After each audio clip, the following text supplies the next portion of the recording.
I became a Christian when I was 6 years old. My mother was a lover of the Word of God and just a teacher at heart. I was that kid in Sunday school who knew all the answers. Even up into high school, I was just kind of that kid who knew the Bible intimately, and I was that kid that you would say, "Oh, we don't have any worries about her." I think that my life has kind of been an example of pride goes before a fall. I went to my Christian college, and right off the bat, I met some people who challenged me with some questions. And I think they were good questions for me to deal with, but they just kind of put me in an uncomfortable place because I had always had the answers before. I was a philosophy major. And so I started studying philosophy. I just started to doubt everything, not just my faith, but my ability to know anything.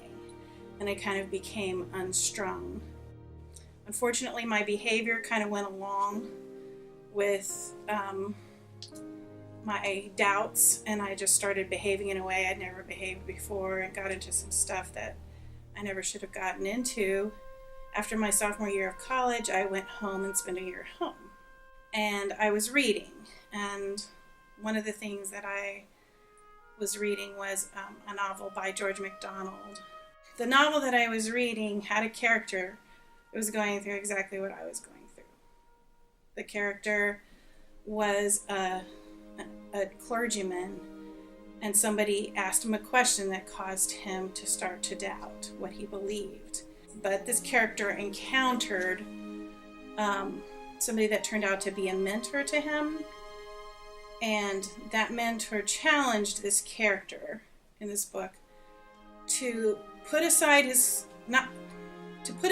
questions, not forget about them, but just kind of stick them on a shelf for a minute, and instead of trying to read all of the arguments and stuff, to just get the Bible out and read through the Gospels and see who Jesus Christ was. I got my Bible out and I started to go through the Gospels, and I just realized that I hadn't really fully known him before, and I came to love him the more I just simply read what he said and what he did. From there, I just fell in love with my whole Bible and wanted to find out more about all of it and to read it all in that same way. And that year, I rededicated my life to Christ. I think one of the biggest things that changed was humility. When John says in John 1:1, in arche halagos, in the beginning is the Word. If you're a student of philosophy, you know that is an incredible statement. He's saying that Jesus is the foundation for anybody's ability to know the truth. I don't get to the truth by starting with my little mind in my limited space. I need the author of the truth to reveal himself to me.